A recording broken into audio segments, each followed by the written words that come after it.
Welcome to the first ever She Votes Illinois event. Thank you so much for being a part of it.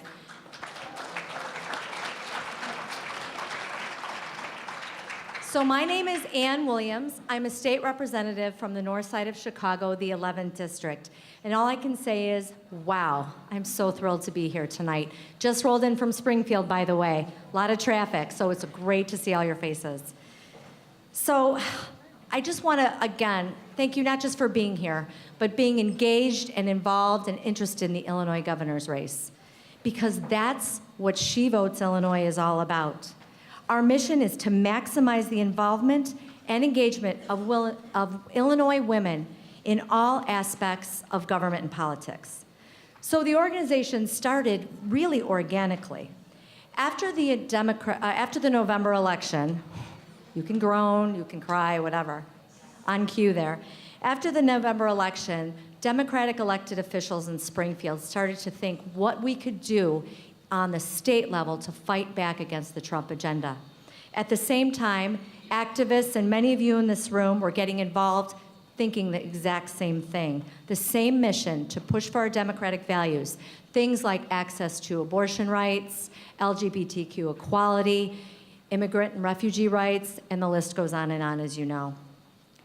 So Liz and I became friends, and we're sitting together and having coffee and decided we really need to kind of get everybody together pushing in the same direction, and that we not only have a fight on the national level, we have a fight right here in Illinois. We have a big problem in the governor's mansion, and we need to address that problem. And his name is Bruce Rauner.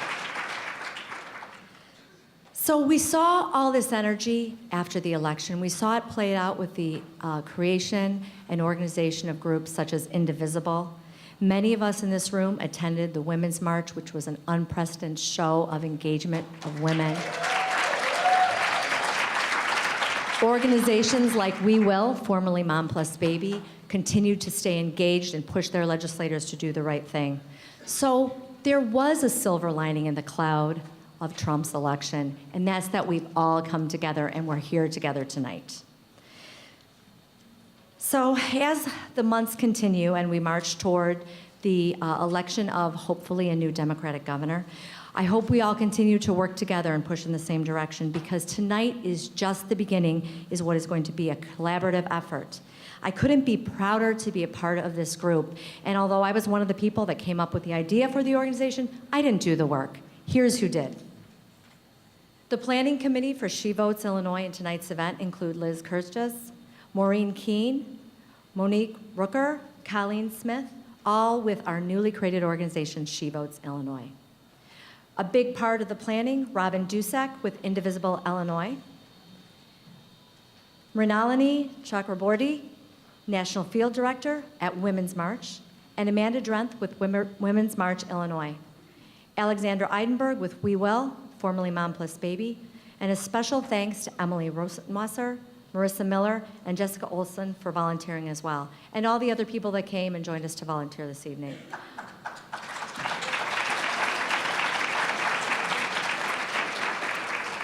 A special thanks to our sponsors, who are Nasty Women, Personal Pack, Men for Choice, and the Iron Workers Union. We look forward to engaging and working with you in the months to come. Thank you so much for being here. And now I'm going to introduce our fabulous moderator for this evening, Liz Kirchhoff.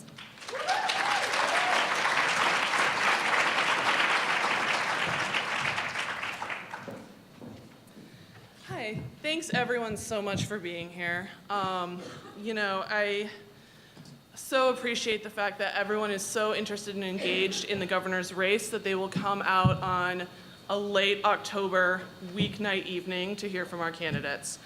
And of course, I also want to give a very sincere thank you to Representative Ann Williams. So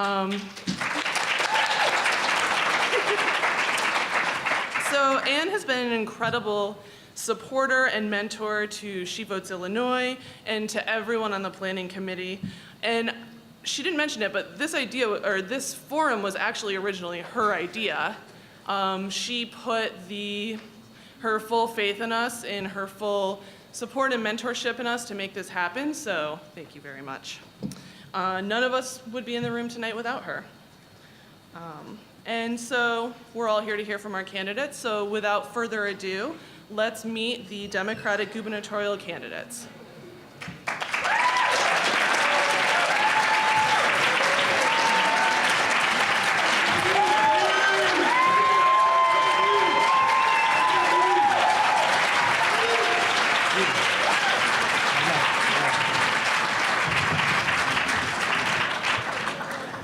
And starting from the far end, we have Mr. J.B. Pritzker.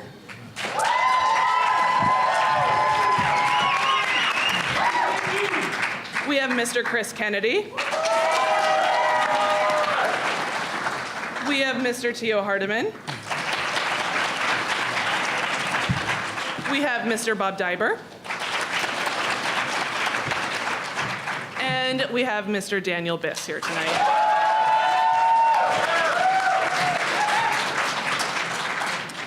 And I'll start addressing the candidates at this point. We all want to say thank you very much for taking the time out of your hectic schedule on the campaign trail to come out tonight and spend an evening focusing on the issues that are important to women. We'd like to start tonight's forum with a statement from each of you. First, I'm just going to go over a little bit of the details about how tonight's forum will go. I'm going to be asking questions that we wrote that cover a broad range of interests important to the women of Illinois. Our four main topics are going to be focused on violence against women, education, employment, and healthcare.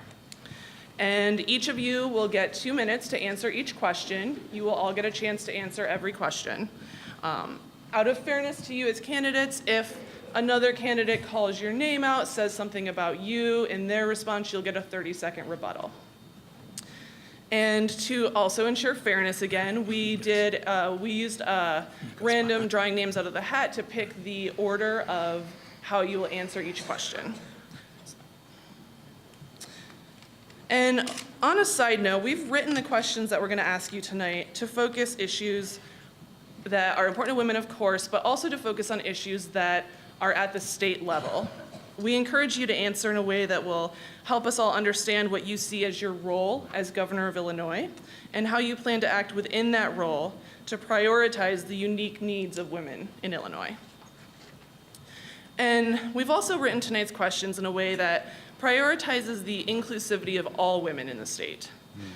It's important that we, in our questions, and then you in turn in your answers, recognize the unique ways that things like race, sexuality, gender identity, disability status, and other factors influence our experience as women.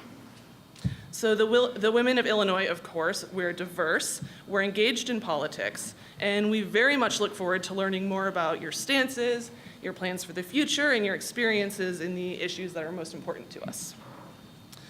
And then one final note to our audience tonight, just to keep everything moving along so we can get to as many questions as possible, we just ask that you hold all applause until the end of the event. Applause or other reactions. I'm sure it will all be applause, gentlemen. So let's meet our candidates. We're going to go right down the line from A to Z starting out to give our opening statement, starting with Mr. Biss. Well, good evening, and thank you very much, Liz. Thank you to the organizers. I'm so looking forward to this forum and this conversation. I think it's a conversation that's rooted in exactly what this political moment is all about. My name is Daniel Biss. I'm state senator in the 9th District. I'm running for governor of Illinois. None of this stuff was what I planned to do with myself. I came to Chicago in 2002 to start teaching math at the University of Chicago, and saw 6 months later a nation rushing off to war, a president lying to us, and a movement rising up in the streets that I felt I had to join. I started knocking on doors, going block to block and neighborhood to neighborhood, and fell in love with this idea that movements could change society. Well, here we find ourselves 15 years later with a president lying to us, and a resistance movement growing, a resistance movement led by women, a resistance movement in response to an incredible misogynist and serial assaulter in the White House. And we've got 5 men on this stage, and the state capitol is being rocked by a scandal of sexual harassment and sexual assault and worse. And I think it's time for us to acknowledge that we live in a society of deep, systematic oppression. Deep, systematic oppression of women, deep, systematic oppression of people of color, of African Americans, and of Latinos. And these forms of oppression, whether it's the structures that result in a whole bunch of men as the CEOs of the biggest corporations and running our government, whether it's the forms of oppression that enable harassment and assault, whether it's the forms of oppression that result in massive pay gaps, or the forms of oppression that results in girls being treated differently than boys in math class, it is time for us to build a political movement to rewrite the rules, demolish the oppression, and create genuine fairness. I look forward to the discussion. Thank you. Mr. Diber. Thank you, and it's great to be here this evening. I'm Bob Diber. I'm a candidate for governor. I'm from Southern Illinois. I reside in Madison County, which is Edwardsville, which is right near St. Louis. I'm the only candidate from the southern part of the state in the race, and I'm running because I believe that we need to unite all of Illinois. And to do that, I picked a running mate from the city of Chicago. He's from the Austin community, and some of you have not met him, but he's here tonight. I'd like to introduce Jonathan Todd, who's standing over there. So thank you, Jonathan, for being here. Jonathan and I have gotten to know each other over the course of my time that I've been in the city of Chicago and been campaigning, and came to an agreement on many things in the agenda. And one of them is that we both support the passage of an Equal Rights Amendment. As you know, Illinois has not done that, and that needs to happen, okay? And if I become governor, I will follow through on that, so thank you very much. We need to get that job done as a top matter of business. But I want to tell you, for 28 years, I was a high school teacher, and I was a career and technical teacher in an era when you taught young girls, and they called it non-traditional careers. And I helped a lot of young ladies get into the construction trades. And there was something that I really liked about what happened when they became apprenticed. They were treated equally as any male. And their wage scale when they became a journeyman, whether it was a carpenter, an electrician, a plumber, a pipe fitter, was the same as a male. And I think organized labor has best demonstrated for all genders fairness in the workplace, because there is no difference between a male and female in organized labor. I'm proud of the fact that my staff that works for me as regional superintendent is 80% female. And I have great relationships because I build my office on one word. It's called respect. And I think that's what all women want. And that's what I'm about. So thank you for having me tonight. Thank you very much. Mr. Hardiman. Yes, I'm T.O. Hardiman. I'm running for governor. This is my second run for governor. We ran for governor in 2014 and secured close to 30% of the state vote. I'm the only minority candidate in this race for governor. And my running mate, her name is Patricia Avery. She's from Champaign County. She's a former director of the NAACP in Champaign-Urbana, and she's a former county commissioner in Champaign. I'm running for governor because I talk to people statewide, and people ask me to run again. We have a 2020 plan, which represents a perfect vision for the good people of Illinois, which includes the senior citizens, the college students, the veterans, everybody in Illinois, the poor, the middle class, and the working class people. I'm the only non-billionaire candidate running. I would like to be seen as an alternative to the billionaires. I just want to be honest with you. And I want to say this as well. I want to salute Sister Amina. Sister Amina was one of my first violence interrupters. She's a world humanitarian now. Stand up, Amina. Just to give her props there. She just overcame a bout with cancer, too. So I want to just say that to you, okay? And then also, just to get this in there, I just want to tell you a little bit about my background. I'm a family man, been married for 18 years. During my career at Ceasefire, I helped rescue 12 women from a prostitution ring on the west side. Also, I helped save the lives of 2 transgender women a couple of years ago. And on top of that, a lot of the good work that's been done here in Illinois. So we're running, we have a strong plan which supports the progressive tax in Illinois and the financial transaction tax here in Illinois, which can bring in $5 billion of new revenue. And as we began to talk tonight, I also have plans in the domestic violence arena. As a matter of fact, I would like to have the Hardiman and Avery Leave No Woman Behind Domestic Violence Act once I become governor in 2019 when they swear me into office. I'm running all the way. I'm confident in our plan. Say no to the billionaires. I'm the only candidate that's running that's a non-billionaire, and I'm a minority running for this position. And I want to thank you all for listening to me, and we plan to share more information later. Thank you. Thank you. Mr. Kennedy? I'm not the only candidate. So I think we all want the same thing. Not just the people on the stage, but everybody in this audience. Everybody who's watching this on television or maybe listening on the radio.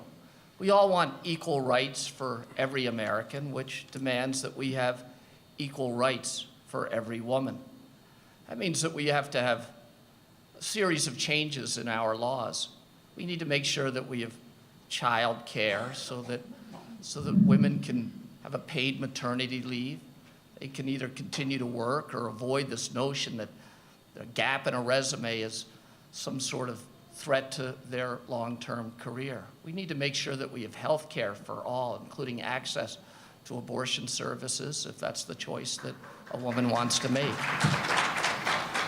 We need a civic and business community that cheers on and encourages women to rise through the ascendancy of leadership and lead once they're at the top of those companies.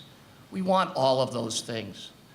I have to say, though, that they pale in comparison to a much larger challenge. And that challenge is around the culture of violence towards women that is present in our society. I'll say this, I know I don't know a single woman who has not been the victim of sexual violence, sexual assault, or rape. It's a big statement. And my guess is that every single person in this audience could make the same one. We need to change that. For too long, for decades, we had a culture of silence across our entire country, our whole culture, and in our government too. That needs to end, and it'll end if I'm governor.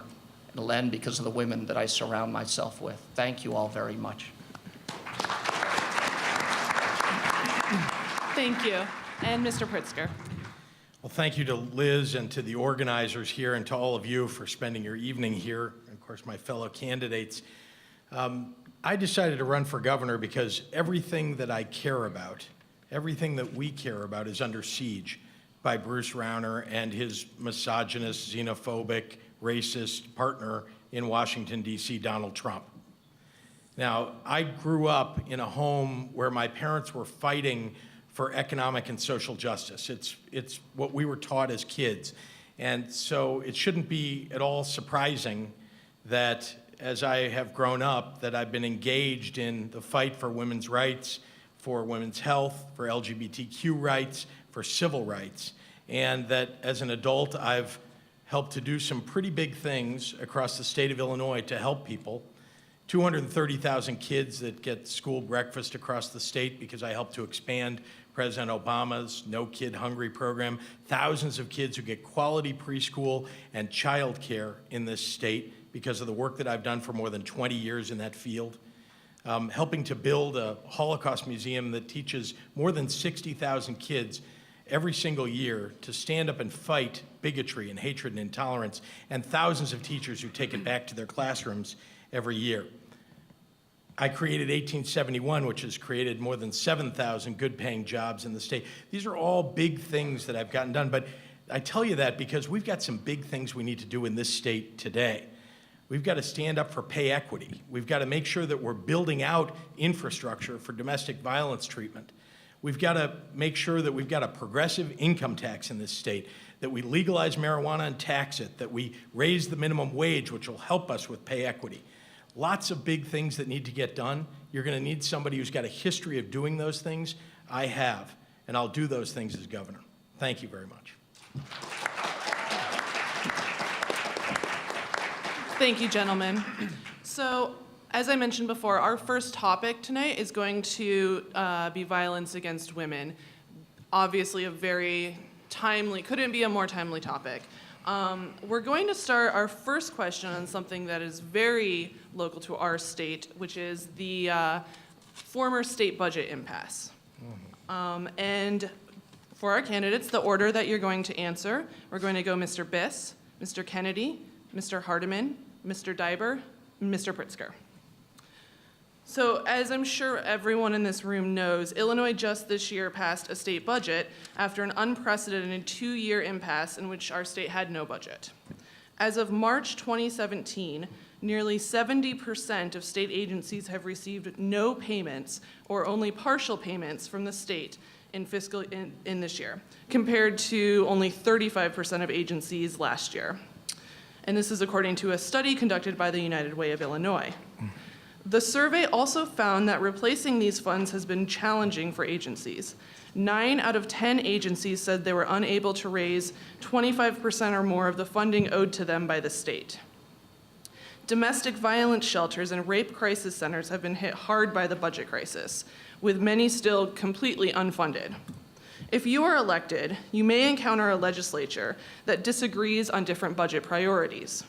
What will you do to ensure that these life-saving services for women remain funded during any future budget crisis? And Mr. Biss.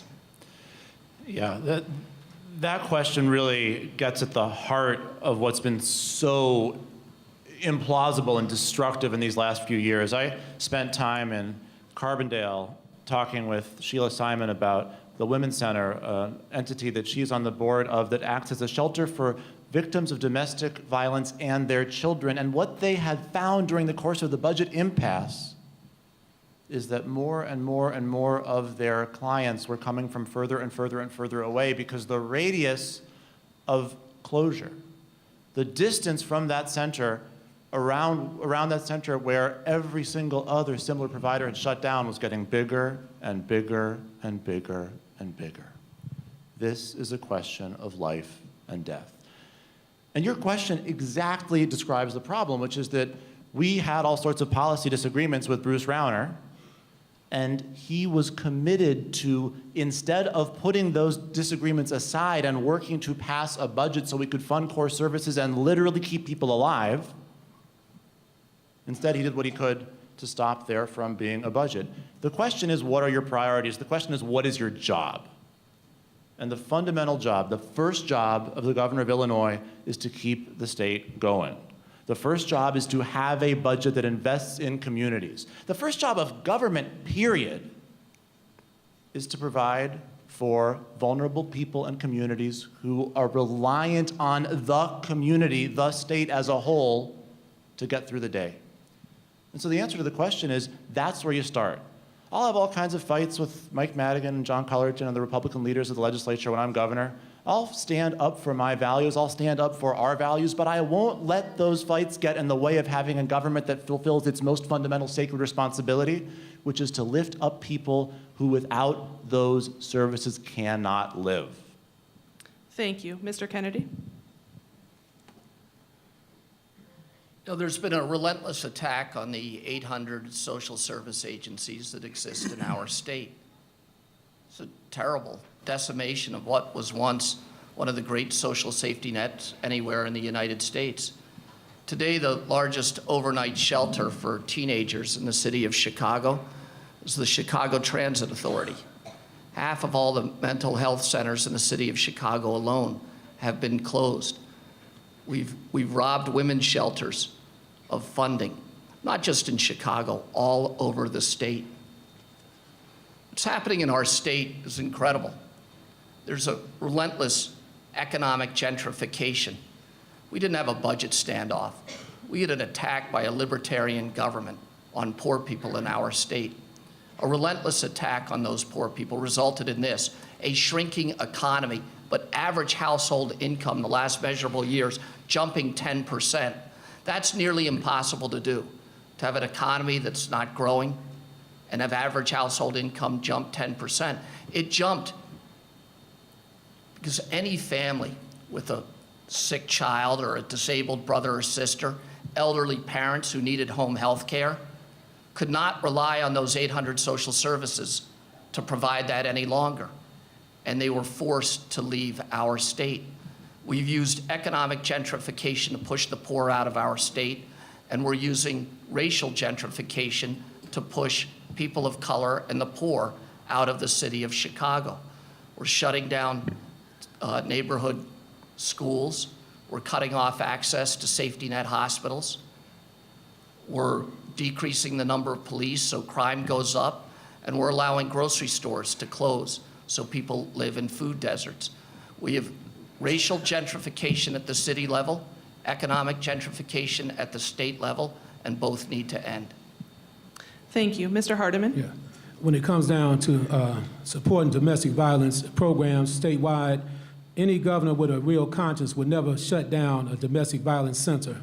So that's why I'm pushing forth the Hardiman and Avery Leave No Woman Behind, the Domestic Violence Act, which when a phone call goes in for domestic violence, even if the charges are dropped, we're going to follow up with the women for 90 days and then for another 6 months to make sure everything is okay. There are resources that we have to bring into the state to reopen some of the domestic violence shelters. I've been volunteering at domestic violence shelters for the last 3 years, meeting and talking to the women that have been victims of domestic violence. I'm also one of the keynote speakers every year in Boston for the Women for Justice and Equality Women's Conference, nationwide conference. So I have expertise in that area to help support women, but most important, we need to open up these domestic violence shelters so women will have somewhere to go if they run into an incident. And I grew up in the heart of the ghetto, people. I'm just going to be honest with you. I grew up in the Henry Horner Projects. I saw a lot of violence when I grew up as a young man as well, so I understand both sides of it. So women have to be protected, and as leaders, we should protect women. Anybody that would close a domestic violence shelter because of budget constraints,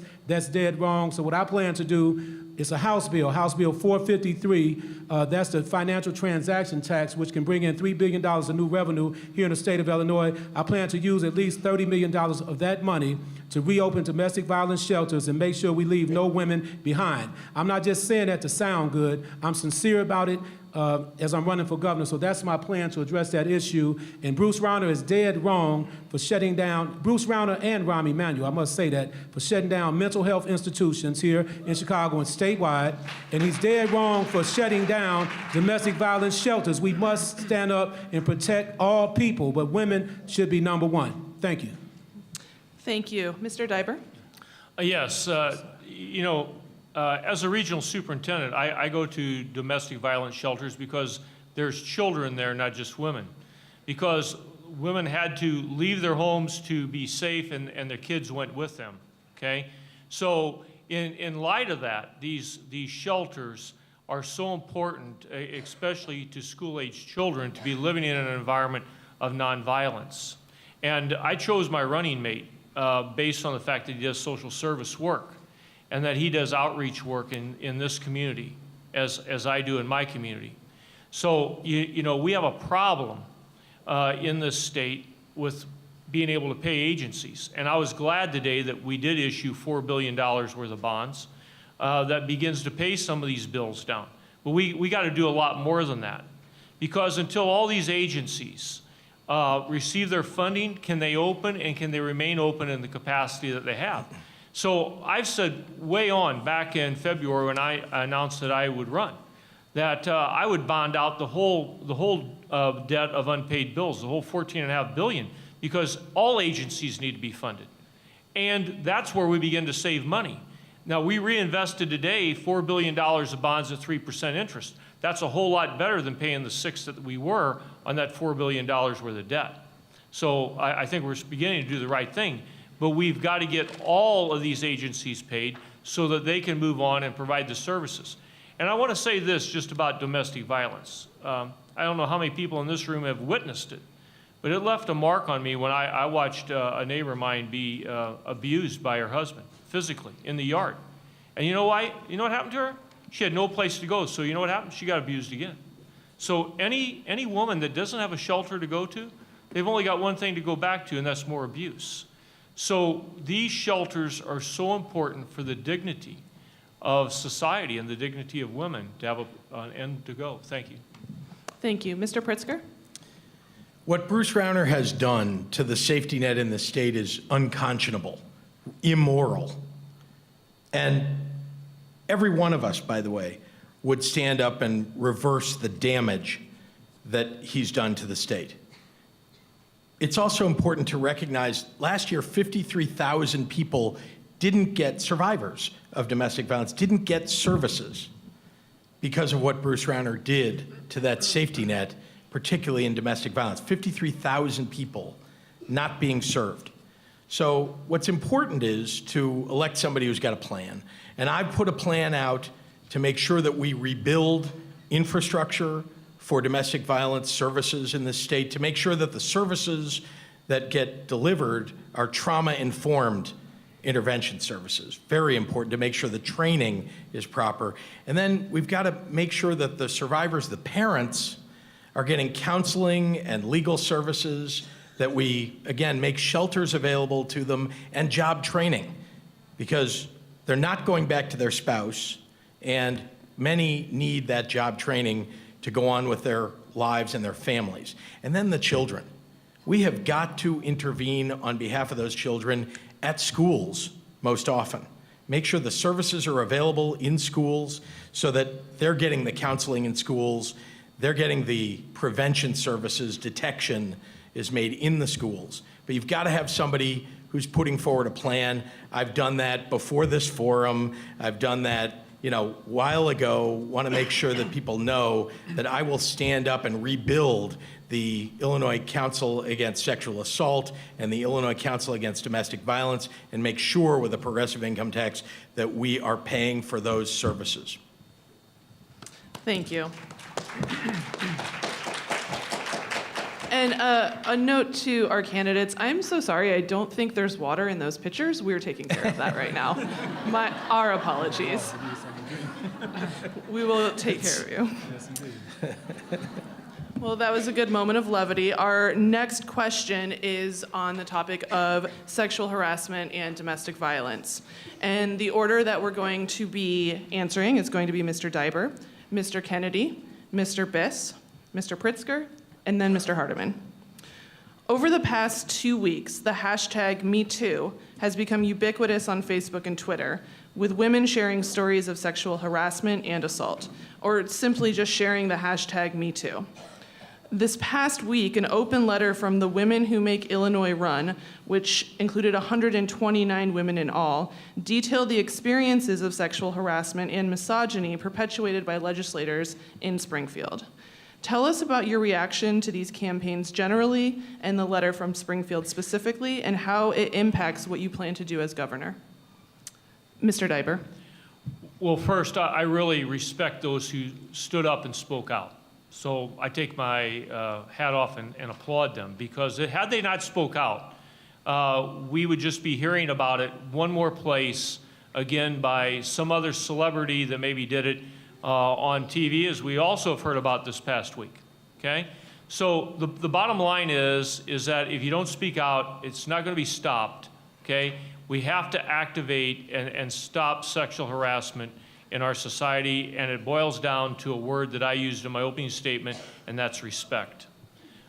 Respect is the bottom line of upholding dignity to one another as human beings, as professionals, in the workplace, in the social setting, in our society at large. And I think for far too long, we have not, let's say, just done that, and that, we have a president who had an issue with it when he was running for president, okay, in the campaign. And he said, well, it was locker room talk. Well, that I don't think is socially acceptable. And I think that that's why it is so important that we say no to this kind of activity. And as governor, I would not tolerate it. I would not tolerate it with my staff. I would not tolerate it in the Capitol. And I wouldn't tolerate it in the state. And so with that said, just in closing, respect and upholding the dignity and the rights of all human beings is just so important. And I think that's where we really need to focus. Thank you. Mr. Kennedy? I too would applaud what I consider absolute bravery. People going and putting their careers and jobs on the line by exposing their bosses, people who determine their customers, their clients, the future, the bills they care about, and their careers. I think what we're seeing coming out of Springfield is daunting and disgusting, and I think it needs to end. I think about all of the folks in Illinois and how they're suffering as well. If we can take the most powerful women in our state and subject them to that level of abuse, what's happening to everyone else? What's happening to transgender kids, teenagers, who have no access to a network of people who can defend them, who are subject to sexual assault and rape in incredible numbers? The poor, who have no access to the types of agencies and community organizations that populate wealthier neighborhoods, and if they did, have had those agencies robbed of their funding in the last 18 months. African American families who have been increasingly isolated, for whom there is less and less help every day, particularly for women who lead those families. Latino families, in particular undocumented families, who now have a choice when they call the police and want to report domestic violence. Are they going to have their loved one who may be in a period of great extremis, are they going to have them deported as a result of that phone call? And are they therefore less likely to make that phone call? Everybody in our state is hurting. But to have the people who were elected to protect us to be the perpetrators and to protect the people who are the perpetrators, I think is something that none of us would stand for. Only one way to cure it, and that's to put people who are women in power. Thank you all. Thank you. We're going to hold our applause, please. Mr. Biss. So there was real heroism on display by a series of women who had been the victims of harassment and assault specifically because of a power dynamic that left them vulnerable, who nonetheless spoke out in recent days. Katie McFadden, who spoke on the record using her own name to the press. Caitlin Duncan, who was among the group initiating that letter that I've now signed on to. My running mate, Letisa Wallace, and I have introduced legislation to mandate not only training, but real reporting, mechanisms where anyone in the state capitol can report these kinds of awful incidents as they happen. But I really appreciate the way you asked the question about how we felt as these movements grew over the course of the last few weeks. Listen, I've been in the state legislature since 2011, and I have not believed what I've seen in that building. I couldn't believe the conduct. I couldn't believe the systematic disrespect for women, disregard for women, ignoring of women, silencing of women, and yes, harassment and worse of women. And I've done my best during my time in the legislature to be a force in the opposite direction, to lift up women's voices, to support women who are being marginalized, to support women's work. But I think we all need to tell the truth and say that we've not done enough. I have not done enough. And so how have I felt during the course of these last 2 weeks? I have tried to think as sincerely as I can and as deeply as I can about what moments I've let pass where I could have been a better ally. What moments I've allowed to slip by where there was an opportunity to support someone in need of support or to put someone who needed to be told off in their place. I'm going to be looking hard for more of those opportunities. I'm going to find them every time I can. We all need to do better. Thank you. Mr. Pritzker. Now more than ever, we need women in positions of power in Springfield and elsewhere. And I've tried to do my part to promote that. My running mate, State Representative Juliana Stratton, I've supported many candidates for office, women across the country and here in Illinois. It's important that we change the power dynamic.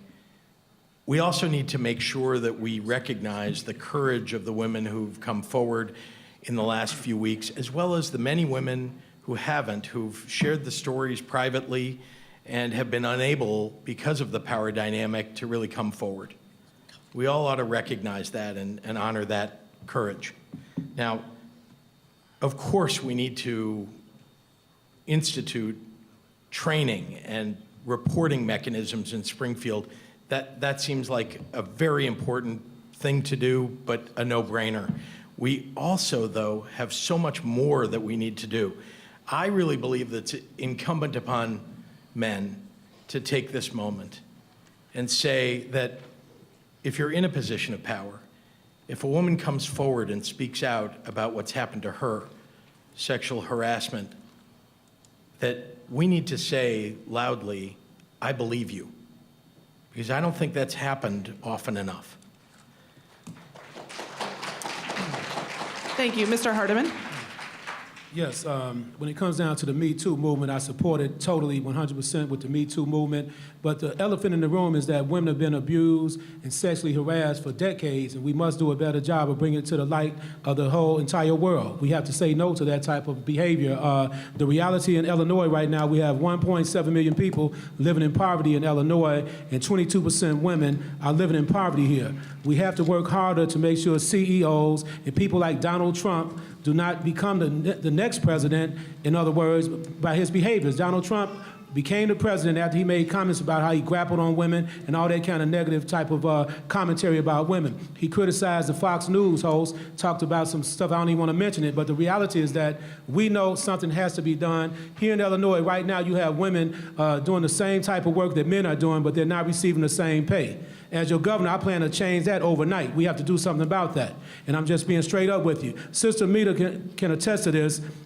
Police sergeant called us around 3 years ago. Her 13-year-old granddaughter was prostituting on the south side of Chicago. Nobody could find the young lady. It took them, she was missing for 2 weeks. We found the granddaughter in about an hour, right? And returned her back home. So the only thing I can talk about is some of my true stories as far as the work I've done to support women here in the state of Illinois. But as your governor, we will not tolerate any abuse of women, sexual abuse, or whatever the case may be. We have to really stand up. But most important, I'm not the only non-billionaire candidate here. I want to make that clear.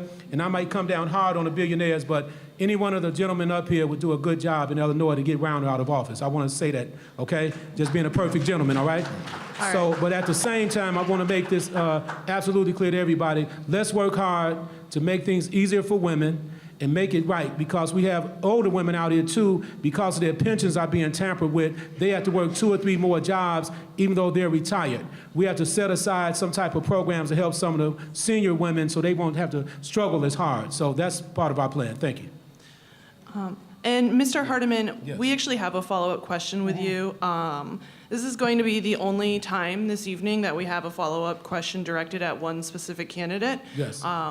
We grappled with whether to bring it up or not, but we felt it was our responsibility as women. In 2013, there was a highly publicized incident where you were arrested for allegedly physically abusing your wife. Right. News reports indicated that you pled guilty to misdemeanor battery and that your record was cleared after 1 year of court supervision. Many women in this room, as everyone has already said, have been directly or indirectly impacted by domestic violence. Given what we've seen in the news reports about your own history, should the women of Illinois trust you on issues of domestic violence and abuse? Yes, without a doubt. I'm very transparent. I'm not just up here trying to talk and look good. That's public information. Yes, I was charged. All charges were dropped against me within 1 week. My wife, we've been together for 18 years. We're still together today. And if you want to talk to me in a group session, I will talk to you about that. I'm suing Fox News right now for defamation of character. I'm suing them for $12 million because some of the news articles got the stories wrong about me. I've never been convicted of a crime in my life. I had an incident with my wife that wasn't really about my wife. It was one of our stepchildren had the incident, but my wife got mad at me. I'll just tell you the truth here. And she went to the police, but all the charges were dropped within 1 week's time, and we've been together for 18 years. That's the best I can say to you. You can trust me as your governor. I'm not trying to sit up here. I'm the non-perfect candidate up here, but I've never been convicted of a crime in my life. I've done a lot of support helping women worldwide, nationwide. I've been in conferences with Queen Noor from Jordan. I've been volunteering in domestic violence shelters ever since that incident and before that incident. I helped 75 women turn their lives around from drug addiction before, and I rescued many women's lives. When I rescued them 12 women from the prostitution ring, you should have saw their faces. There were white women, Hispanic women, one Asian lady, and African-American young women. So I'm glad, I was expecting that to come up, and I didn't want to duck that issue. That's the reason why I showed up tonight. So hopefully, if you want to talk to me about it, I'm prepared to talk to you about it, okay? And hopefully it doesn't change your views of me. It's public information. information. It happened. I ran for governor when that happened in 2014 and still secured close to 30% of the state vote because I ran the first time to get my good name back within my career. So hopefully I addressed that. And my lawsuit is public information too. I'm suing Fox News for $12 million now for defamation of character because they put the wrong information in the newspapers and a lot of media outlets got things wrong. The situation when my wife got blown out of proportion because I'm a public figure, and when it hit the news, it went nationwide and it went international. So that's what happened in that situation. That's what happened. Thank you. Just being All honest right. with you. Good. Yep. Our next, bring it. By all means, thank you. Oh, thank you. Thank you. Thanks so much. I need some water now. A lot of water.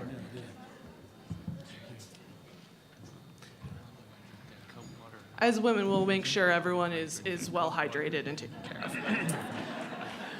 Our third question tonight is on an issue that's starting to be talked about a little bit more, but is new actually even to me. It's an issue called stealthing. The order that we're going to ask you to answer is Mr. Kennedy, Mr. Diber, Mr. Pritzker, Mr. Hardiman, and then Mr. Biss. Under Illinois law, rape is defined as such. A person commits criminal sexual assault if that person commits an act of sexual penetration and either 1, uses force or threat of force, 2, knows the victim lacks capacity to give consent, or 3, is a family member of the victim and the victim is under the age of 18, or number 4, the victim is the perpetrator is at least 17 years old, holds a position of authority or trust over the victim, and the victim is between the ages of 13 and 18. This definition of rape would not legally include stealthing, which is the intentional removal of a condom without the knowledge or consent of the party who only consented to a sexual act based on the use of a condom. Although this issue is not new, reports show that the act seems to be on the rise. Colloquially, we've heard about it in the committee more from a lot of younger women especially. This issue puts the partner who did not consent to engaging in a sex act without the condom at risk for sexually transmitted infections and pregnancy. As candidates, as governor, what criminal or civil changes to the law would you support if elected to protect victims of stealthing? And what groups are you consulting with now to ensure that Illinois women are protected under the law from sexual assault? Mr. Kennedy? I have to say I'm not familiar with that term. The description you gave of it is probably the most disturbing thing I've heard during the campaign. I mean, I can't imagine that there are people that think that that's okay, but there is a place for them, and it's not free. They should be in jail. They should be in jail with whatever. I mean, in my mind, that's an order of magnitude worse than just about anything I've heard of. So I would push, I'd find model legislation, look around the United States. I wouldn't look to Springfield. I wouldn't look to Thompson Center. I'd look at other states, other cities, maybe other countries, and find out what the best-in-class law is that prevents that from occurring without penalty. And I would adopt that legislation in Illinois, and I'd do it in the first week. Thank you. Mr. Diber? Well, it's somewhat new to me that because I wasn't apprised of the issue. I've heard about it.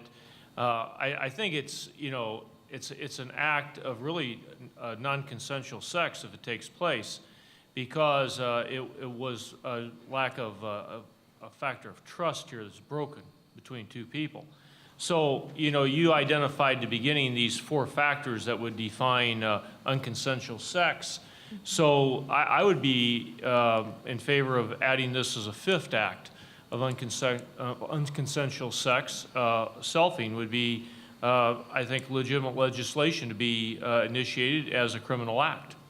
I haven't consulted with any groups on it, but I will in the future because I want to learn more about it and find out the magnitude of the impact that this is having, especially with young groups. But our sexually transmitted disease is is a very, very significant factor that with young people today, especially on college campuses, that has to be dealt with. And I am a strong proponent of preventing those sexually transmitted diseases. And I'll just share something with you. Was in a local paper of mine that in many barber shops and salons in the greater St. Louis area, they're now making condoms available. And there's leaflets and pamphlets, et cetera, that are being passed out at those business locations to help prevent sexually transmitted diseases from taking place. So I think we all have to be self-conscious of it. It's something that I will look more into, but it definitely is a criminal act. Thank you. Mr. Pritzker? This is extraordinarily disturbing and real. This is, when it occurs, it's a sexual assault. It's an assault on, and it's battery too. It's an assault on not only the physical person, but it's also an assault on one's health. And so, as far as I'm concerned, with a lack of consent, you know, and hearkening back to my days as an attorney, it amounts to rape if it's non-consensual. I must say it's a new issue to me, but I will also say that that it sounds familiar. So many sexual assaults are occurring that don't get reported, that have the quality of what you just described. It's often now being reported on college campuses, but again, this issue of being believed isn't being carried out even on college campuses. So there's no doubt that we need to make this behavior illegal to the extent that it's not already, though I must say that it is battery, it is assault, it is sexual assault as the elements that you described. Thank you. Mr. Hardiman?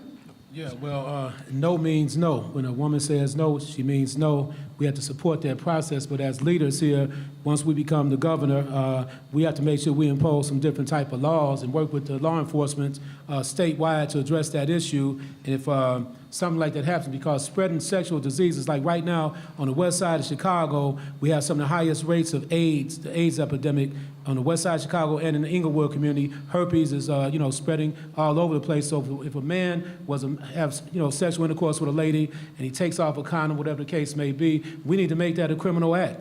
We should make it a criminal act. I think if we look at the data, we can find out once we make it a, matter of fact, I would work with the members of the General Assembly to pass legislation to make that a criminal act. I think it's very important because then we can start measuring the data to make sure that we've had a reduction in those type of crimes against women. So that's the best thing we can do now because it's something relatively coming to the surface now, so we have to address it as a team. But I will put together a task force to really focus on that issue there and then present the results after the task force is set up.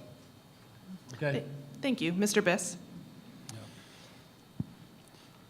Yeah, it's a horrifying thing. It's a non-consensual sex act. Of course, the definition of rape should be modified. It's something that I would be committed to working quickly with the really remarkable advocates around issues of sexual assault, like the Illinois Coalition Against Sexual Exploitation, that has done so much important work in Springfield. But I want to make sure that we do that work together with public health advocates, because this is an issue of non-consensual sex. It's an issue of violence, and it has the potential to create a public health crisis. And we all have to work together to fashion the correct legislation. But let us for one moment back up a second. This is about power. This is about domination. Let's understand that sexual assaults and rape are about the establishment and the reification of a grotesque power dynamic. It's an extension of a patriarchy. And this act, stealthing, is an effort.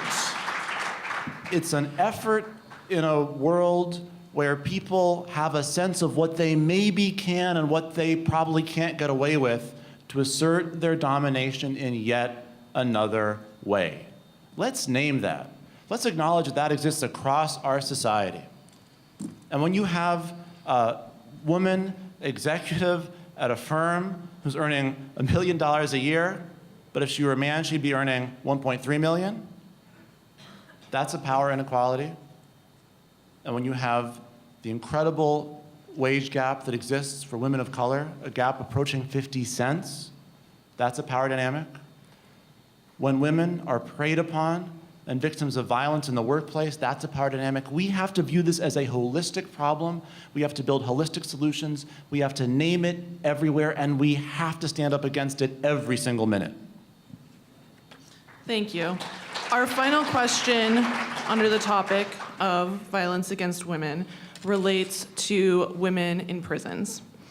The order that you're going to answer will be Mr. Pritzker, Mr. Diber, Mr. Hardiman, Mr. Biss, then Mr. Kennedy.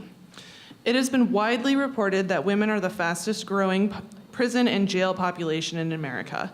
In fact, between 1980 and 2014, the population of Illinois women's prisons grew by 767%. This does exceed the national growth rate of 700%. An estimated 98% of Illinois' women prisoners have histories of sexual and/or domestic abuse, and the vast majority of their pathways are paved by related trauma and crimes of survival. Furthermore, most female prisoners in Illinois are custodial parents of young children that they must leave behind. According to a report from the Chicago-based Women's Justice Initiative, our male-dominated justice system's failure to recognize the unique risks, needs, and pathways of women has had dangerous and harmful consequences for women and their families, and disproportionately affects communities of color. One result is high rates of incarceration among trauma survivors. Another result is women prisoners receive 3 to 5 times higher rates of discipline than male prisoners, and this is largely due to misinterpreted behaviors that are linked to their trauma. If you are elected governor, would you prioritize the issue of incarceration of women with histories of sexual and/or domestic trauma, and how? Would you commit to fully enforcing the recently passed bipartisan Women's Correctional Services Act that mandates Illinois state women's prisons adopt gender-responsive, trauma-informed, and family-centered practices? Mr. Pritzker? Well, thank you. And there is no doubt that women and men need to be treated differently in terms of incarceration. And in fact, it was my running mate, State Representative Juliana Stratton, who was the chief sponsor of the Women's Correctional Services Act. The features of that act are important to call out, and you recognized a couple of them. Making sure that you've got trauma-informed staffing. Hugely important, because so many women come into the system having suffered from domestic violence, from sexual assault, and need to be able to recover as survivors from that. There's also the treatment of their children that needs to be addressed, because so many of those children also, when you hear about the many situations of gun violence and other kinds of violence in society, it is often the children who are in situations of domestic violence, grew up in those, that turn out to be the adult perpetrators of those crimes. The bill that Juliana Stratton got passed is a national model. There's no other state that has something like it. We need to make sure that we're fully funding it. And under Bruce Rauner, with 2 years and 6 days without a budget, and the complete underfunding and misunderstanding, frankly, of the safety net that's necessary to have in this state, we're going to continue to have these challenges without addressing them. You can pass all the laws you want, but if you're not budgeting for them, if you're not paying for the services, nothing gets done.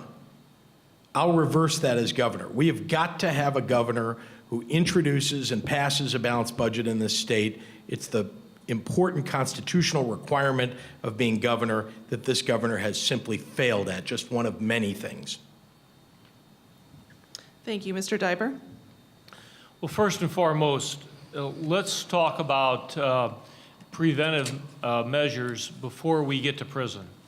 And what we are doing as a state and as a society in helping with counseling and with services that would prevent a woman from being incarcerated, especially a woman who's a mother of children, and the support measures that they are needed not to get there. Let's talk about young girls that are 17, 18 years of age, that are expelled from school, that need to be in regional safe schools throughout our state, getting an education so that they, as young mothers, as teenage mothers, are there and caring for their children rather than continuing down the bad path that they may follow if they are not in school receiving those types of services.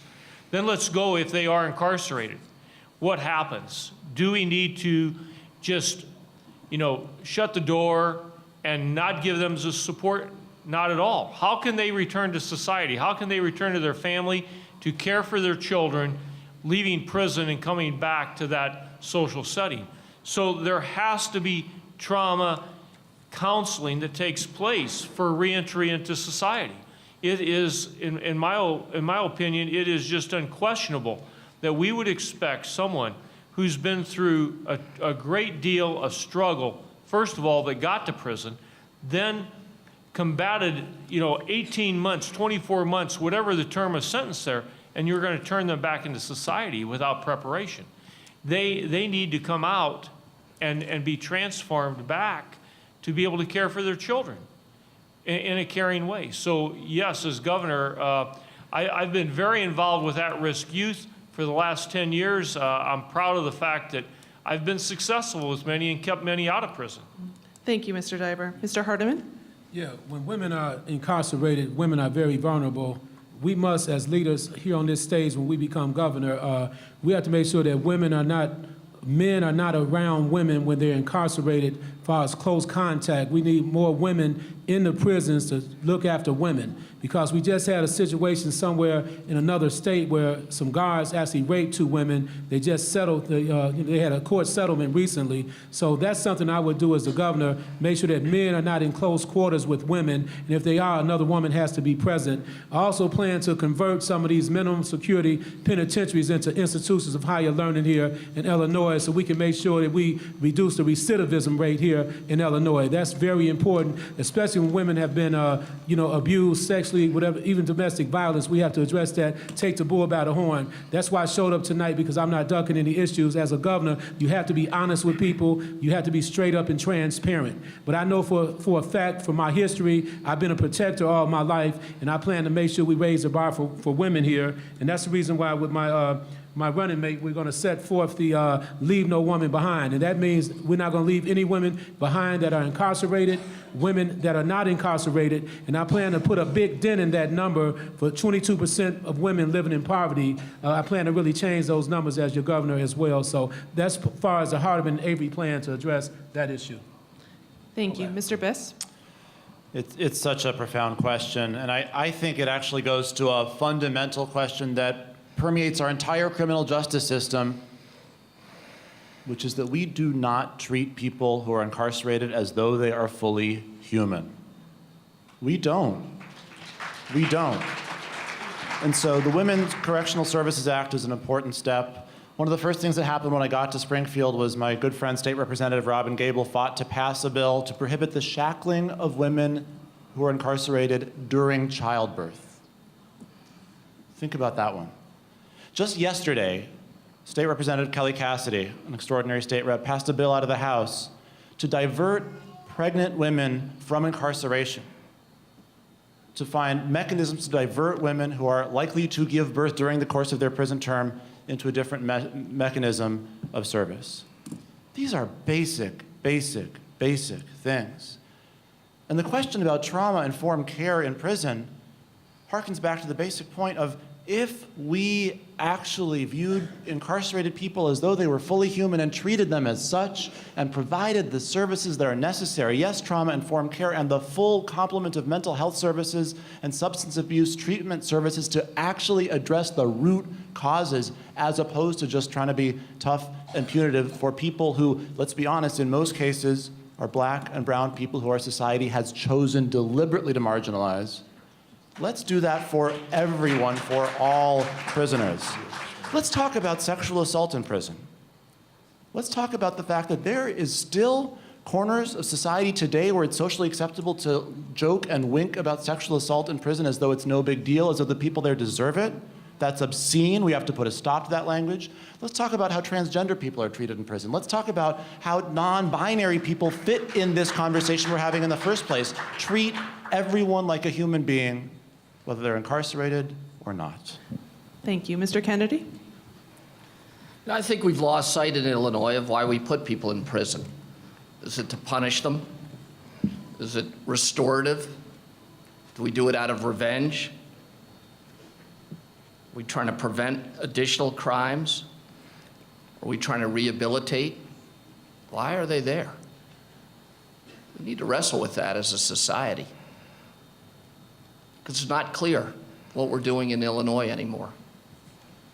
The vast majority of people in prison come from impoverished backgrounds. Poverty isn't the absence of money.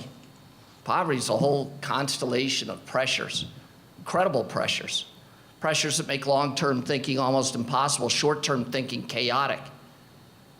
Pressures that can destroy a family, wreck a marriage, create mental illness, force somebody into a situation where they're committing a crime of survival. And we're going to put somebody who committed a crime of survival in jail and have no plan for why they're there, teach them no skill, have nothing that organizes our thinking about their families if they're part of one. And then we think of the vulnerability. We know that the majority of people in prison suffer from mental illness, much of it untreated. They're incredibly vulnerable. Just this summer, there was someone who worked on our campaign for a period of time. And they're no longer part of the campaign, but they were a prison guard, took advantage of that relationship, went to jail for it. But who doesn't go to jail for it? How often does that happen? Who ends up getting away with those crimes? We have a big issue in our state around our prisons, why we have them, and why we do so little for the prisoners who are there. Thank you. We're going to move on to our second topic for the evening, which is the topic of education. Our first question is going to address discrimination against girls in school. The order that you're going to answer, we're going to go Mr. Pritzker, Mr. Biss, Mr. Diber, Mr. Hardiman, and Mr. Kennedy. According to a 2014 study by the Department of Education, Black girls are suspended from school at a higher rate than girls of other races and at a higher rate than white boys. There have been reported cases of Black girls being suspended for braids, extensions, hair color, and having natural hairstyles. Yet girls who are not Black get extensions, they color their hair, they wear it natural with no disciplinary consequences. Recent studies also show that Black girls are often perceived as being older than they actually are, which causes them to be held to different standards by peers and adults. Statistics such as these give some indication that the playing field is not equal when it comes to school discipline and race. Repeated suspensions often affect a student's academic success and increase the likelihood that a student will drop out of school. How do you think this issue should be addressed in Illinois? What individuals or organizations would you commit to work with if you were elected governor to ensure that Black girls have an equal chance of succeeding in school? Mr. Pritzker? Discrimination is discrimination. We've got to make sure that within our schools, not only the teachers but administration are made aware of the discrimination that's occurring and that it's detected early so that it can be addressed. You know, when you think about the challenges, the many challenges that exist for people of color, children of color in schools, it shouldn't be that the teachers themselves or the administrators themselves are perpetrating the discrimination. So it's important for us to root that out. It's also important for us to make sure that the fundamental counseling that's required in schools, you know, most schools do not have available to them psychologists, social workers, anybody that's available for a child to come and even complain and get justice about these things. It's one of the biggest challenges that exists across our school system, when you close schools, when you take services out of schools, these are our community centers are the schools in neighborhoods. We've got to build up those services, make them more available, in fact, and make it acceptable for children to report the discrimination that they're experiencing. But it's that training, it's that reporting, the detection that we've got to do early and make sure that every school across the state gets those services. When you don't fund a budget, when you don't have the safety net, when you don't believe in education, those are all things that Governor Rauner stands for, then you lose the ability to detect, treat, deal with the civil rights issues that occurs in schools. Thank you. Mr. Biss? We've got to end the school to prison pipeline. That is a thing that exists. It doesn't exist on the North Shore where I live, where my kids go to their neighborhood public school. It exists in black and brown communities in the state of Illinois. We passed a bill this year. I'm proud that it was signed into law. I was a proud co-sponsor to end the practice of booking stations. Police booking stations inside a school. What schools do you think those booking stations used to be in? What did the people in those schools, what did the students in those schools look like? What color were their faces? We've actually passed good legislation to stop this criminalization of discipline problems in schools, but there is lots more left to do. I've fought hard for those bills with groups like Voice, led by young people, activists who have seen firsthand what these kinds of racist practices do to communities of color, with the Community Renewal Society that's fought hard for sound policies, and there is lots left to do. I'd like to zoom out for a second, though. I used to teach math. And most people who were the colleagues of mine at the University of Chicago in the math department, they were white men like I was. And it was a real crisis in the field. It's still a real crisis in the field. And what you learn if you do the research is that as early as first and second grade, teachers treat boys and girls differently when it comes to math class. They send that signal saying math is for boys and not for girls, and they send it loud and extra clear to girls of color. So we have to fix every form of bias in our system. My running mate, Letisa Wallace, fought hard to pass an extraordinary bill to require training for all teachers to look out for unconscious bias. We have to fix this. We have to have our schools as a genuine engine for opportunity, not an engine to further systematize oppression. Thank you. Mr. Diber? Well, I deal with this firsthand because I receive kids who are not just suspended, but they're expelled. They're put out on the street by their district. Many of them hoping that they're not coming back because, you know, if you expel a student and they're, 19 and they can't graduate by the time they're 21, a school district in Illinois doesn't have to readmit them, which is wrong. So their only hope for high school graduation is to receive a diploma through an alternative school, such as that I operate. But I did something bold a year ago to help these kids. I began a program, and it's called Give 30, and I encourage you to Google it. It's about mentoring young people of all races that are at risk, that are being looked at differently, and that are being put down in their school. And they are mentored by successful professionals for 30 minutes a week. That's where the Give 30 is coined from. To help these kids reestablish self-esteem that have been looked at as being less than others, because that's what it really takes for them to be successful. But part of the question asked is, what are you going to do about it as governor, and who are the groups that you're going to work with? Well, you know, every school administrator in Illinois has to have one academy a year. And this is a topic that's not an administrative academy. So I think it's one that ought to be introduced, and it ought to be introduced to the Illinois School Administrators Association, and it ought to be introduced to the Illinois Principals Association. And these two organizations that are lead professional development providers need to be very astute of this issue as well. But first and foremost, you know, the support that these kids get after they've been put out of school to re-enter school is tough. And I'll tell you why it's tough, because they've been identified as a bad kid. So rebuilding their self-confidence to go back to school is a big job. Thank you, Mr. Hardiman. Yeah, first and foremost, you know, my ancestors came over to America in the bottom of slave ships. And I think that teachers nationwide should really have a lesson in the transatlantic slave trade, how my ancestors were brought. It took 2 months voyage from West Africa to the shores of America. Then my ancestors were placed on display for sale for $5, molasses, rum, watermelon, whatever they decided to sell our people for back then. Same thing happened to the Jews over in Nazi Germany. So it's not just about, you know, my ancestors, but the reason I'm bringing this up is because there's a need for cultural sensitivity training, because there's no way in the world that you should look at an African-American female student no different than you look at any students out there. It doesn't matter how the lady wears her hair.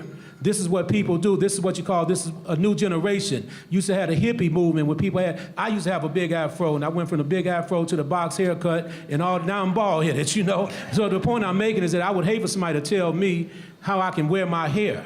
My ancestors really did a lot of work in this country for us to get where we are today. Not just Irish people, Italian people, Jewish people, a lot of people did, Hispanic people, but the reality is that let people be themselves. Quit trying to make people be what you want them to be. That's just being straight up honest with you as your governor. So cultural sensitivity training is paramount when it comes down to teaching students out here. And women are struggling out here, big time. Women are struggling. We got a lot of dysfunctional families across the nation, and people are hurting. You have, like I said, 1.7 million people living in poverty in Illinois, and that's just the numbers we have. You have close to 900,000 people uninsured here in Illinois. We have to change the narrative in Illinois by supporting women all the way. And remember, I'm not just saying this because I'm running for governor. I'm saying this because it needs to happen. My track record working with women, I had one stumble in my life, but I picked myself back up, and I've been helping women all my life. And I can go get 100 women right now that will tell you that T.O. Hardiman took care of the business to help save them out of different situations. So with cultural sensitivity training, that's very important. And then quickly, I know it's time to end, that's the reason why the police need to change their narrative too. Mr. But Hardiman, I'll tell you about that later. All right. We'll deal with that. That's the best I can do. Mr. Kennedy. All right. Yeah. I mean, the examples that you threw out are sort of a violation. They're incredibly primitive. I mean, I have to say, and probably the greatest institution in the United States for social and emotional learning is here at the University of Illinois at Chicago. It was founded at Yale University. Maybe 7 years ago, it was relocated to UIC because they wanted to serve the population of a big and diverse state. And we're lucky to have them here. The fact that they're here, we don't access the great thinking that's available to that's a failure of leadership. That failure of leadership fails African Americans, people of color, left and right. You look at UIC, I bet 5-7 years ago, I bet UIC had less than 100 African American boys, men, who matriculated as freshmen from Chicago public schools. I bet it was less than 100 in the September of that year. We totally undereducate kids in Chicago. Less than 13% of everybody at CPS is qualified to go to a place like UIC without remedial education. And they can't afford remedial education because it takes too long and the costs are too high, and that drives a geometric progression in the likelihood that they'll drop out of college before getting a degree, but after racking up enormous debt. We have those terrible outcomes because we pay for our grade schools and our high schools with local property taxes, which robs us of the opportunity to have the wraparound services, those people who are not the teachers, the great parapros that are saving our kids' lives. We can't have them in our schools because we pay for our schools with the local property tax and not with the progressive income tax. And that's what we need to do if we're going to solve any of these problems. Thank you. Our last question under the topic of education deals with Title IX. And I'm going to read the definition of Title IX just so I know I would need it. Title IX says, "No person in the United States shall, on the basis of sex, be excluded from participation in, be denied the benefits of, or be subjected to the discrimination under any education program or activity receiving federal financial assistance." And the order for this question will be Mr. Diber, Mr. Biss, Mr. Hardiman, Mr. Kennedy, and Mr. Pritzker. In February 2017, President Trump reversed the guidelines that denied federal Title IX funds to schools with policies that stated students must use the bathrooms or changing rooms that match their biological or birth gender. In Illinois, it is illegal to discriminate on the basis of gender identity in housing, employment, and public accommodations. However, how this covers students in public schools has been debated, and the rights of trans students have been attacked. In May 2016, parents in District 211 filed a lawsuit arguing that by accommodating a transgender student, the school district violated their children's right to privacy. So why is this important? A 2011 survey by the National Center for Transgender Equality found that out of 233 transgender people in Illinois, 45% have committed suicide, or had considered suicide, excuse me. A 2007 study by the Gay, Lesbian, and Straight Education Network showed 87% of transgender students reporting being verbally harassed, and 53% had reported being physically harassed. As governor, what steps would you and your administration take to ensure that trans students feel included and safe in our schools? Well, let me begin by saying that I've always upheld the Title IX law. I described some of that in my opening statement. But I think the issue we're getting at here is the real issue of students being bullied in school. And all students are entitled to a safe environment to go to school, no matter what their gender is, and they should not be perceived any different. And whatever their choice is with their transgender, I've worked with students and parents in my jurisdiction to ensure that. So, you know, we have to ensure safety for children.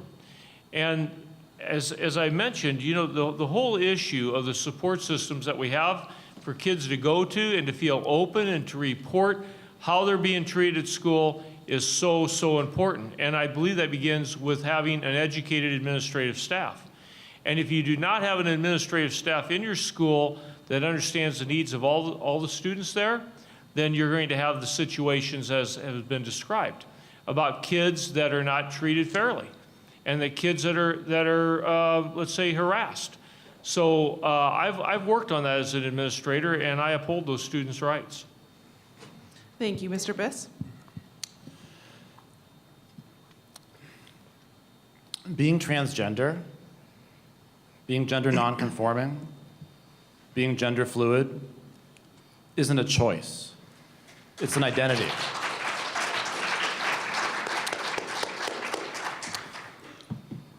What the Trump administration did was disgusting. And we ought to have a statewide bathroom law in the state of Illinois. There have been school districts that have done great things, that have enacted strong policies. District 211 was one of them, with tough school board members who stood up for the students in that district in the face of real bullying from a fringe in the community. But that shouldn't be an isolated act of bravery from a few school board members. That should be something that the state sets as its clear policy, so this battle doesn't have to get fought again and again and again and again in each of the 800+ school districts in the state of Illinois. This is a question about accepting people for who they are, loving them for who they are, lifting them up as equal participants in the fabric of our lives and our communities and our schools. It's about mental health. It's about suicide. This is a fundamental defining civil rights battle of our era. And if you look at the incredible successes of the fight for LGBTQ equality, they occurred because more and more and more brave people who were victims of discrimination and bullying were willing to and brave enough to stand up. And so I salute the extraordinary trans activists who have been standing up to educate the public. I've been incredibly proud to work closely with the Illinois Safe Schools Alliance. And as governor, I am going to lift up those issues loudly and clearly with openly transgender people on my cabinet, respected, treated as equals, and included in the fabric of every minute of every life in this state. Thank you. Mr. Hardiman? Yeah, this issue, I support Title IX, and like I said earlier, I saved the life of 2 transgender women in the Austin community on the west side of Chicago. 2 guys were in a relationship with some transgender women, and when the community found out, the guys wanted to take their lives, and I got the call, and we intervened and saved their life. I grew up around bullies all my life, and I'm one of them guys that didn't never succumb to the bullies because we had to stand up for ourselves growing up in the projects here in Chicago. So I stand as governor to make sure that nobody will be bullied, nobody would, and hopefully if we see something's going on in a particular school, I would set forth some measures where they don't just report it to the school administration, they make sure that information comes to our administration as well so we can save lives, because we can prevent some suicides if we have information early enough. We need that information early enough, because a lot of times when people are bullied, they refuse to tell people they're scared. The bully will tell them if you say something that what they're going to do. So we have to set forth policy and programs that protect transgender people. Now you have to understand, I've been standing up for the transgender community and the gay community way before it became a big movement. I'm talking about in the 80s, in the 90s. My record reflects for itself. I grew up in a community where you had gay people. It was like something a lot of people didn't even talk about back then. See, I'm a straight man myself, let me just say that. But this is the thing. Now I just got to be honest with just the way I talk. This is the thing here. If a person is gay, that's their right. You shouldn't abuse them because they believe in something different than what you believe. Like if a person is a Catholic, a Muslim, that's their right. So we have to stand up and champion the cause for the transgender people now, because I don't even like using all those different names. I would like to just say we all are human beings. All of us are human beings. When the people were killed in Las Vegas, the people were killed in Orlando, I saw them as fellow Americans, not as gay people. I saw them as fellow Americans. That's what makes our country okay, because we can be ourselves. And as your governor, I plan to stand up for people that are being bullied out here and make sure we have the right policies to support Thank what you, I'm Mr. talking Hardiman. about. Okay. Mr. Kennedy? Yeah. Yeah. You know, there's so much that you can teach your kids in life. I mean, it's fantastic to be their first teacher. But there's so much we can learn from that generation. I have 4 kids, they all went to big public high school. This conversation would be absurd to them. They're so comfortable. The incredible changes in our society. The idea that some adult would tell a transgender kid what bathroom that they should use, that would be absurd to everybody in high school today. It just would. Let's worry about those kids and their reaction. They can guide us, they can lead us. And we should see this movement as part of some of the glories of the United States. That Title IX was incredible. I had older sisters who couldn't play sports, and younger sister who was required to play a sport on the same fields my older sisters were prevented from playing on. I had 4 kids, 3 of them are girls, they all went to New Trier, a big public high school. They played on 25 collective sports teams. Those girls, my daughters, would never have played at New Trier had their grade schools and middle schools not been required to teach them the skills to play sports later on. There's an incredible evolution, full participation. And just as we've done it for women in our lifetime, so too should we do it for everybody. Let's embrace one of the great stories of our country's history, Title IX, and extend it to everybody. I'm part of a big family. I got everything you've ever heard of in our family. And we shouldn't make people's life any harder than it is. I mean, that's my position. Love them all. Thank you. Mr. Pritzker? Well, we must honor everyone, especially our children, for who they are. I think that principle is not just a principle that my parents imbued in me as part of their strong belief in economic social justice, but also it's a key value of my faith. Now, I was out there fighting for the LGBTQ community back when the Pride Parade in Chicago was a protest movement, not a celebration. Back when, before the name Equality Illinois became the name of the organization that has stood up and fought for marriage equality and other LGBTQ rights, it was called the Illinois Federation for Human Rights, And in its earliest incarnation, I was a supporter, a protester on their behalf. And many of those original founders are supporters of my campaign. Now, with those decades behind me of supporting LGBTQ rights, I also ran the Illinois Human Rights Commission, where we had to stand up for the civil rights of people who get discriminated against in employment, in housing, in public accommodations. So I tell you all that because you want a governor who's got a history of standing up for those rights.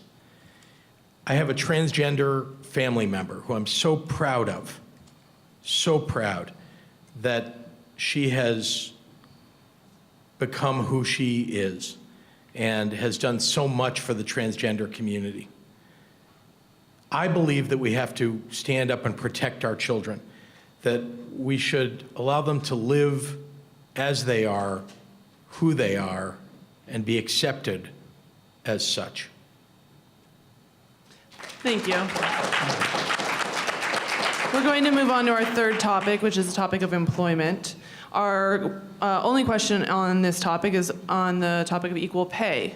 The order that you're going to answer will be Mr. Diber, Mr. Hardiman, Mr. Kennedy, Mr. Pritzker, and Mr. Biss. The Institute for Women's Policy Research projects that the gender pay gap will not close until 2065 in the state of Illinois. According to Pew Research, for every $21 a white man earns, Asian women earn $18, white women $17, black women $13, and Hispanic women $12. Among the many reasons for the pay gap include the time many women must take away from their professions for family and medical leave, and the fact that being asked salary history contributes to lower wages being paid when moving to a new job. 3 states currently have paid family and medical leave, and New York will become the 4th state in 2018. Illinois is not one of those states. If you are elected as our next governor, would you support paid family and medical leave? If so, how would you respond to critics who would argue that such policies would hurt businesses in the state? Mr. Diber? Well, yes, I'd support paid family and medical leave. I think it's the right thing to do. I think that Illinois has, not been in a leadership position for some time on these types of issues. And how do you answer this to naysayers of it? Well, you answer it by it's the right thing to do, and it would make a better employee. And it's going to put a more equal playing field for all genders. I really am concerned that we got to wait till 2065 to equalize pay here, because that's like the next century, you know. And as being governor, I'm not going to be governor until 2065, so I have to get it done a whole lot sooner. So, I think that's all part of an equal rights amendment that I said that I would support and see that it got passed. And part of the equal rights amendment is equal pay for equal worth. And there shouldn't be people making $18 to $13 an hour. They're all doing the same job. So that just needs to be addressed in a hard, fast manner, and I will do so as governor. So I'm always disturbed when I hear these things. I see them. But I'll tell you something that I'm proud of is the very fact of trying to provide opportunities for females in administrative capacity and trying to see that they are treated equal to a male in the workplace. So thank you. Thank you. Mr. Hardiman? Yeah, everybody sitting here tonight came from a woman. It should be a no-brainer that we should make sure that women receive full pay on the medical leave. We can't get around that fact. A nation that does not respect their women will not be a nation much longer. So as your governor, we're not going to wait until 2065. When I become governor in 2019, we're going to change that immediately. And I said it previously. If I see where women are doing the same job that men are doing and they're making less money, we're going to change that immediately. That's very important that we push forth those type of policies, because for far too long, even I'm running as a man for governor, we need women to run for governor as well. For far too long, we've had men dominating the governorship in Illinois. No, some people may have a problem with the way I talk, but I'm a straightforward individual. I don't play no games with the public. We need women in positions of power to make the changes. I spoke at an all-white audience at an environmental forum about 2 weeks ago, and they say, Teal, what is your plan to deal with racism and white supremacy and discrimination? I say the solution is standing right in front of you. Vote for me for governor, and we can end it together. We can end it together. I'm being honest with you. So the reality is that this is a no-brainer. This is the point I'm trying to make. It's a no-brainer. This is the year 2017. Why is it that women still don't get paid the same wages that men make? That's because you got men sitting somewhere that are dictating policy against women that are not allowing the women to be free. So as your governor, I plan to address that issue head on and make the sweeping changes in policies in Illinois. Thank you all again. Thank you. Mr. Kennedy? I'm passionate about that, passionate. So I'd support paid family medical leave. And if somebody tried to argue with that, I'd say that the interests of an individual company are important, but the interests of our larger economy is even more important. If we don't create an economic system that allows women to be full participants, we're going to rob the economy of 50% of its potential. And there is no counter-argument to that works in my mind. The idea that we wouldn't support women who are having children, I mean, honestly, what are we going to punish women for becoming moms? That's going to be okay in America? Because that's ridiculous. I would say this, what we did at the MART, when I got there, I think there was one woman who was an officer of the company, meaning had a title of vice president. And by the time I left, I would guess there were 15, maybe more. And what we would do is we would put everybody in a ranking in the entire company. Every year we would rank every employee. And you would be in a grade, and there might be 30 people in your grade, there might be 10, there might be 5. And we would grade every job, and we would then compare people in that grades as to whether the average between men and women, the average between white and black, the average between white and black, Latino, Asian, and we could see where there were differentials. And there was rapid response to that. So we could bring parity and equality quickly. It was a very helpful tool to managers and to the HR department and to the executive team. There were executive vice presidents, half of which were women. That chart was shared with them every month, so they understood what was happening company-wide. Just disclosure within an organization is effective. Thank you. Mr. Pritzker? Once and for all, women deserve equal pay for equal work. We need pay equity in this state. And it's not easy, there's no doubt about that, but we can do it. We have the ability to get these big things done that need to get done. First of all, once and for all, let's pass the Equal Rights Amendment. Let's make Illinois the 37th state and make sure we make this an amendment to our U.S. Constitution. But that doesn't go far enough. We've got to make sure, of course, paid family leave, because we're currently discriminating against women without paid family leave. We should not leave women out of the workforce. We've got to make sure that we're providing child care assistance. Remember, this is a governor that cut child care assistance by 90% in this state. I've 25 years, I have fought to expand the ability of parents to provide child care and preschool all across the state and all across the nation. We have to make sure in this state we've got universal preschool and child care. And then we need to raise the minimum wage, because that also will help close the gap. More women, many more women than are part of the population are receiving the minimum wage.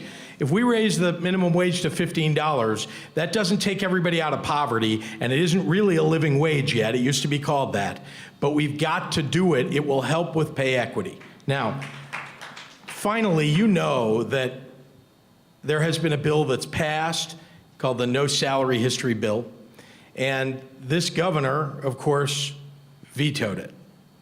Now, there's a move to overcome his veto.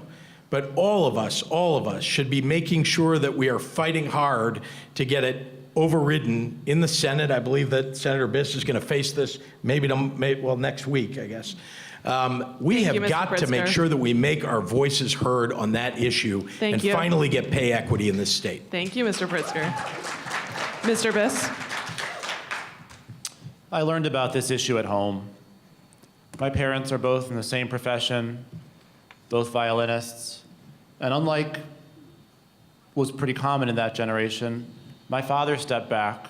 My father made sacrifices and supported my mother advancing in her career, and I watched as she was paid less and mistreated, and then eventually told, because she was a performing artist, that by the time she was in her 50s, she was less desirable, unlike men in their 50s and 60s and 70s. I saw this at home, and that's why I introduced the no pass paycheck bill, which when we override Governor Rauner's veto in a week and a half, will mean Illinois has the strongest pay equity law in the country, the strongest pay equity law of any state in the union.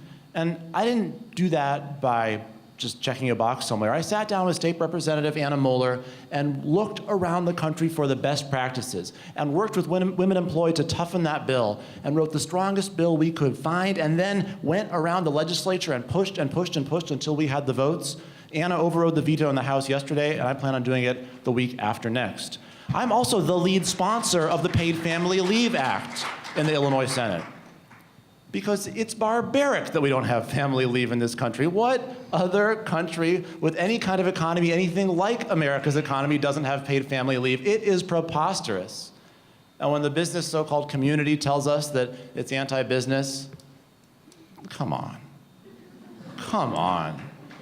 Growing the workforce is pro-business. And frankly, fairness is more important than anything else.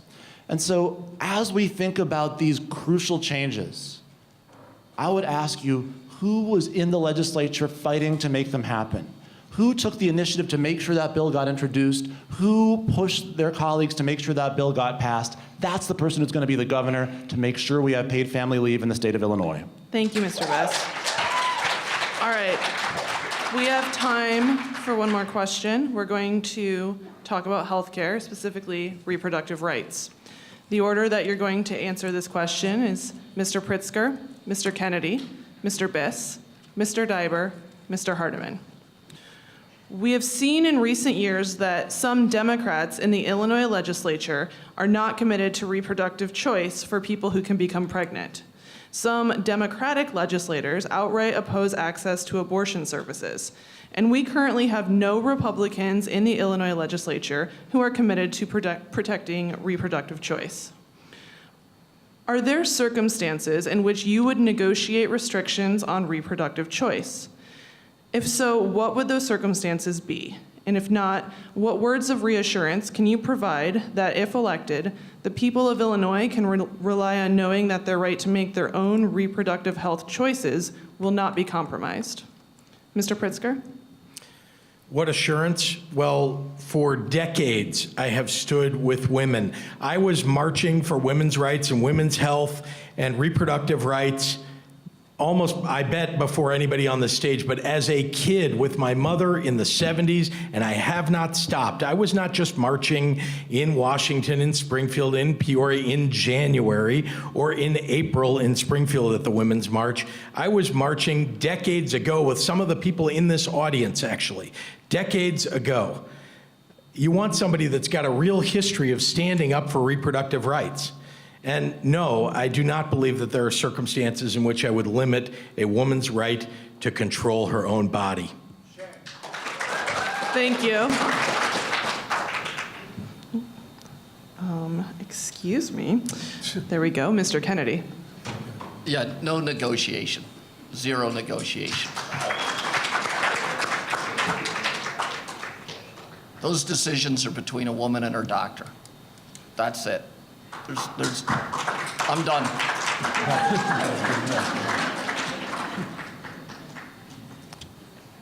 Next. Mr. Biss. I'm going to try to keep this one short, I guess. I'm 100% pro-choice. No exceptions, period, and no negotiation. It's a fundamental civil right. I don't negotiate on civil rights. Now, I will tell you that you're absolutely right in the question. There are Democrats in Springfield who are 100% anti-choice, and there are Democrats who are wishy-washy. And there are no longer Republicans who are pro-choice, though there used to be.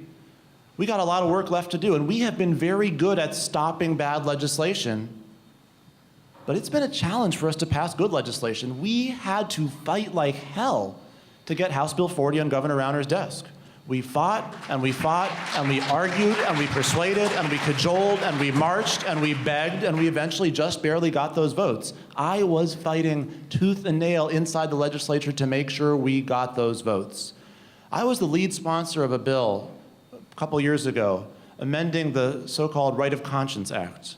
We used to have a law in Illinois that said that a woman did not have the right when she went to the doctor to get full medically accurate information about what options were available to her if the conscience of the provider said, don't tell this woman the truth. And when we had a woman by the name of Mindy Swank from the Quad Cities come to Springfield to talk about the vicious treatment she had had at a hospital that told her instead of terminating her non-viable pregnancy, she should go home and bleed. Think about that for a second. That was legal in Illinois at the time.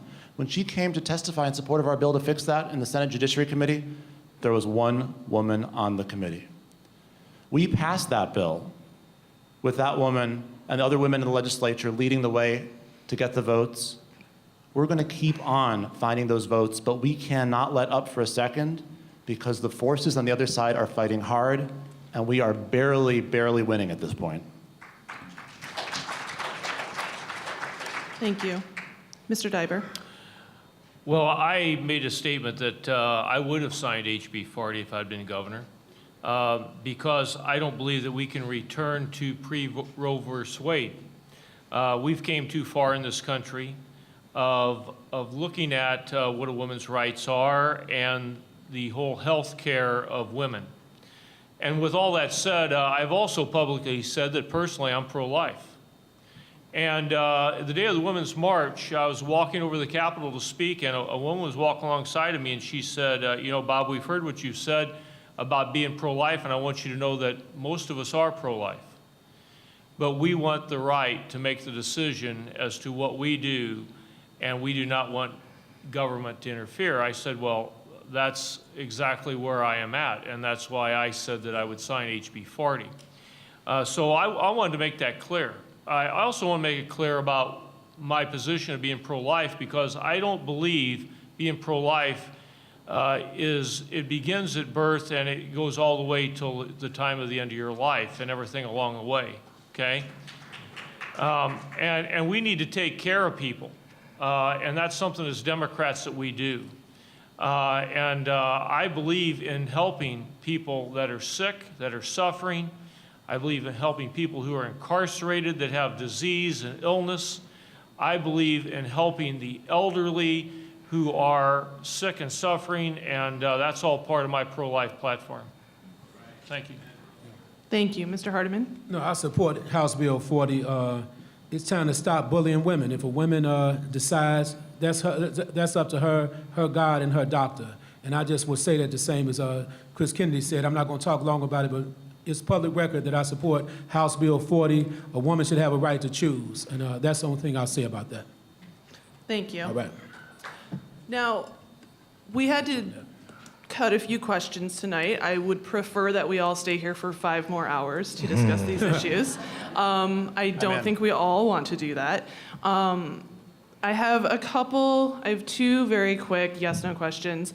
If we send you via your campaign the remaining questions we couldn't ask, would you respond and allow us to distribute? Yes, of course. Yes. Yes from everyone? Great. And our final question for you, we at She Votes Illinois, we're committed to working with our state elected officials to help prioritize the issues most important to all the women of Illinois. If you are elected governor of Illinois in 2018, will you commit to meet with the board of She Votes Illinois before entering office to help you prioritize the needs of the women of Illinois? We can just go down the line. Yes. Yes. Yes. Yes. Emphatically, yes. And gentlemen, you are on multiple cameras, so we will follow up with you. I want to thank all of our candidates for your very thoughtful responses. We did not give any of these candidates any of these questions beforehand, so I'm even more impressed with that knowledge on how many of you answered many of the questions. We're going to ask for a closing statement from each of you. After that, we have invited all of you to stick around, meet with our audience, and in the back of the room, we have, I believe each of your campaigns has a table set up where you can learn more about each campaign. Many of our amazing sponsors have tables set up as well, and we encourage you to learn more about the wonderful organizations who came out to support this event tonight. And best of all, we have hot cocoa and hot apple cider in the back, both sides of the room. So for our closing statements, we're just going to go in the opposite order of the opening statements. So we're going to start with you, Mr. Pritzker. Thank you. And thanks to Liz and to all of you for toughing it out tonight for so long, and to the organization sponsoring. Look, we've got a bunch of very fine candidates running for governor on the Democratic ticket. And there's an awful lot of agreement among us. You heard it as we went down the line. So many things that I think we'd find common ground upon. But I think an important thing for all of you to do to distinguish is to ask the question, what were the candidates doing before they were running for public office to really make people's lives better in the state of Illinois? What were they doing before they were in the public eye and making promises running for governor or running for other public office? What were they standing up for? And did they do big things to make real change? And I told you about some of the things that I've worked on and gotten done, where tens of thousands of kids in low-income school districts now get school breakfast, and thousands of kids get quality preschool and quality childcare because of the work that I've done. And thousands of jobs have been created in a nonprofit small business incubator, and turning around the Illinois Human Rights Commission to make sure that people got justice fairly and swiftly after the Republicans had really decimated that agency. And standing up and building a Holocaust museum to teach people to fight against bigotry and hatred and intolerance. We have big things that we need to get done in this state. And I have decades of experience standing up for women's rights and LGBTQ rights and civil rights more broadly, and decades of experience getting big things done. I think you need a governor who's actually got that experience, both in government and outside government. I hope you'll support me in the movement to change this government in the state of Illinois and beat Bruce Rauner. Thank you. Mr. Kennedy? What's that? Is that me? Yeah, Sorry. Mr. Kennedy. You were drowned out by JB's applause. Hold your applause, everyone. Well, not now.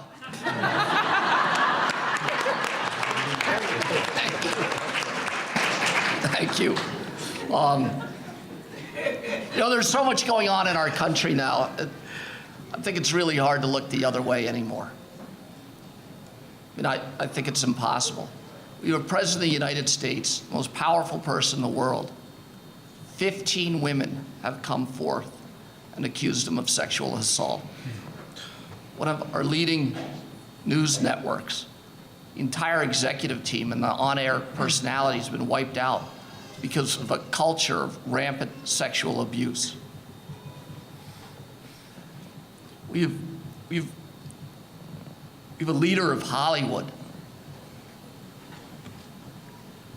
movie business that forms our own views of who we are as Americans, defines us for ourselves, who's a serial rapist. That's our leadership. That's what's going on in our country. I have a daughter who was born, we have 4 kids, the last one, the youngest, born 1998. Since she was born, 17 million women have been raped or been the victims of attempted rape. That's the country that we live in. That's the greatest country in the world. That needs to end. Some states got to be first. Some states got to stand up. Some states got to rise to the occasion. This isn't going to be me. It's going to be the powerful women that I'm going to surround myself with. I've surrounded myself with all my life, and they're going to lead. I'm going to be their ally. That's how it's going to work. Thank you all very much. Thank you. Mr. Hardiman. Yes, well, I'm running for governor. I'm one of the only candidates up here that stood up against police brutality. As a matter of fact, there's a House Bill 4041 now, which is a recall legislation that can recall people like Mayor Rahm Emanuel when he covers up a homicide of African-American youth here in Chicago. I'm running because we also have a 2020 plan, which represents a perfect vision for the good people of Illinois. So I plan to sign House Bill 453 so we can generate new funding in this state so we can overcome some of these issues we have, so we can support a $50 million capital construction projects for central and southern Illinois, because people down in southern Illinois, the people are hurting down there as well. I'm also running to make sure we support the senior citizens, the college students, the women, the ex-offender community, the recovering community, and everybody in Illinois that needs a boost. And I talked with a few of the candidates up here. We all have a track record, but most people with a track record don't brag on their track record. They just do the good work for the people. That's what it's all about. T.O. Hardiman is sincere. I ran for governor in 2014 and secured close to 30% of the state vote. I would like you all to help me make history by having me become the first African-American governor of the state of Illinois, not just because I'm African-American, because I'm qualified. I've done a whole lot of work statewide. I know enough people in this state to win this primary. I know about 400,000 people in the state of Illinois. I just got to get them to get out there and vote. That's important. I would like to be seen as the non-billionaire candidate, though. I want everybody to look at me as an alternative I'm not going to get caught up in that, but you know what I'm talking about. So the reality is I'm a good leader for the state of Illinois, and I plan to have a very diverse administration to make things happen in Illinois. Another policy that I'm putting forth is free college tuition for college students up into the bachelor's degree level. That's important because college students are really struggling out here to pay back their student loans. I'm also the only candidate up here that worked for minimum wage many, many years ago, so I know how it feels to get a minimum wage check. So I'm universal, and I support everybody, black, white, Hispanic, Asian, all human beings. HardimanForIllinois.org. Check my website out. Thank you all. Right on. Thank you, Mr. Diber. Well, for 38 years, I've done public service in education, 28 as a teacher, the last 10 as an administrator. 22 of those 38 years, I've served in local government at all levels, from city councils, township supervisor, 2 terms on a county board, and 10 years as a countywide elected official. And I'll tell you something that's very important that's lacking in government today, is that each and every time I've served in public office for 22 years, I've never looked at it as a pastime. I've looked at it as my job. And governing is an art. It's an art to be able to get along with people. It's about compromise. It's about collaboration. It's about moving agendas forward. It's about having vision as to what you see. And my vision of Illinois is this. It's a state in which all of Illinois has good schools. It's a state in which all of Illinois has safe neighborhoods. It's a state in which all of Illinois has good paying jobs. And that's how you unite a state. And that is how you bring it together. I'm the first person in 20 years that has had the courage from Southern Illinois to run for governor. And despite all the calls that I get daily to drop out because I have no money. And people say, why are you doing this? Why do you want to do this? The answer is simple. I want to leave Illinois better in 4 years. In 2022, I want Illinois to have a balanced budget. I want it to be fully funding its schools, which it has not ever done. I want the pension systems to be solvent. And I want the office of governor to have dignity.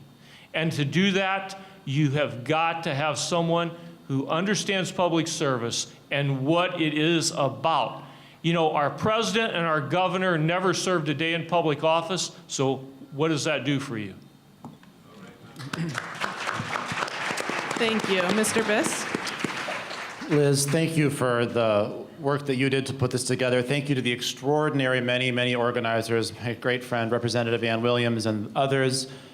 Thank you to the organizations, the Women's March and Indivisible and the others. This is the future of the Democratic Party. This is the future of politics in America if we choose to get it right. The Women's March to Springfield was not just a beautiful, powerful day of demonstration. It was accompanied by the unveiling of an extraordinary agenda written by women's organizations. Bill after bill after bill to change society, create an equal society with equal opportunity and equal pay, without the kind of scourge of violence and harassment that we so often endure. That was done by women. We talked a lot today about power. We talked a lot today about issues that are about who's in control and who is being controlled, who has authority and who is being dominated.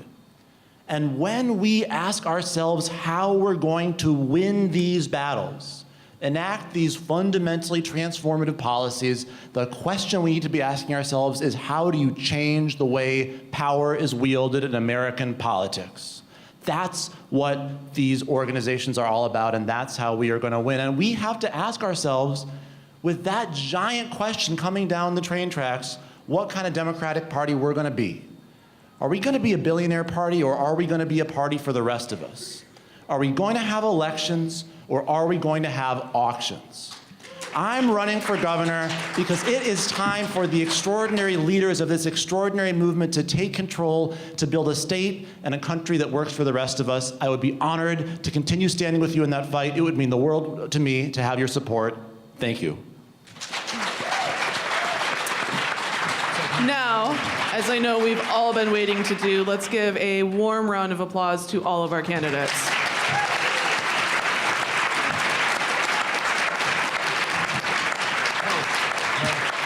You know, can I just, we've been to a bunch of forums.